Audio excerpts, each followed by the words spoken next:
Hello friends, आप सभी का one of the best tick channel में स्वागत है। अगर आप इस चैनल पर नए हो तो प्लीज़ इस चैनल को सब्सक्राइब कर लीजिए। आज आप सभी को हिंदी की मोस्ट इम्पॉर्टेंट क्वेश्चन आयोग वाह के बारे में बताएंगे। तो आयोग वाह के बारे में बताने से पहले आप लोगों को वर्ण के भेद बता दे रहे हैं। वर्ण के दो भेद होते हैं, स्वर और व्यंजन।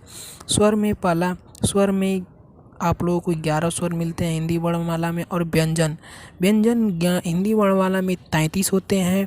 तो स्वर व्यंजन दो प्रकार होते हैं वर्ण के। तो स्वर में अ आ ई, छोटी ई, बड़ा ऊ, छोटा ऊ, री सी, एड़ी, ओखल, ये सब स्वर होते हैं। और व्यंजन होते हैं क ख ग घ अंगा से लेकर सब ये व्यंजन होते हैं। तो स्वर 11, व्यंजन 33 होते हैं। ये सब आप लोग ज़रूर से ज़रूर ध्यान दीजिए इन सब के बारे में।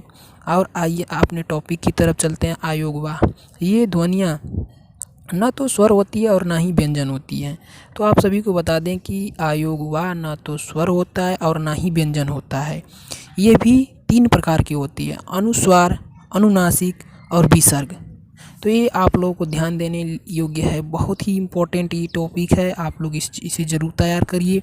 अनुस्वार होता है अंगा को जो ऊपर चंद्र बिंदी लगाते हैं, जिसे इसका प्रयोग वर्णों के ऊपर बिंदी के रूप में किया जाता है। स्वरों के बाद आने वाली ध्वनियाँ अनुस्वार कहलाती हैं। इनके उच्चारण में हवा केवल नाक से निकलती है। हम इसका उदाहरण लेकर बता दे रहे हैं कि अनुस्वार वो होती हैं जैसे अंक, गंगा, कंचन आदि में लिखने में हमें अनुस्वार का यूज करना होता है, जिसे आयोग वाह का पहला प्रकार है। दूसरा प्रकार अनुनासिक है। अनुनासिक जिसे इसका प्रयोग वर्णों के ऊपर चंद्र बिंदु के रूप में किया जाता है, जिसे चंद्रमा कहते हैं हम लोग। इसका उच्चारण हवा, नाक और मुंह दोनों से निकलती है। इन्हें अनुनासिक भी कहते हैं, जैसे आँख, चाँद, पाँच आदि में हम अनुनासिक का प्रयोग करते हैं। और इसी के तीसरा प्रकार है विसर्ग। इसका चिन्ह अह को हम कहते हैं। इसका प्रयोग व्यंजनों के आगे किया जाता है। इसका उच्चारण में ह की ध्वनि होती है। अतः जैसे प्रातः, प्रायः, अंतः, स्वतः आदि में विसर्ग का प्रयोग किया जाता है। ये सब आयोग वाह के इम्पोर्टेंट क्वेश्चन हैं। ये सब हिंदी में बहुविकल्पी के रूप में क्वेश्चन पूछ लेता है, जो एग्ज़ाम की दृष्टि से बहुत ही महत्वपूर्ण है। अतः आप लोग आयोग वाह को ज़रूर देखिए। स्वर और व्यंजन तो सभी लोग तैयार कर लेते हैं, जो एग्ज़ाम में स्वर और व्यंजन बहुत ही कम पूछता है। आयोग वाह के बारे में टॉपिक उठा देता है, जो आप लोग ध्यान नहीं देते हैं। तो आप लोग ज़रूर से ज़रूर इस टॉपिक को ध्यान दीजिए, जो एग्ज़ाम की दृष्टि से बहुत ही महत्वपूर्ण है।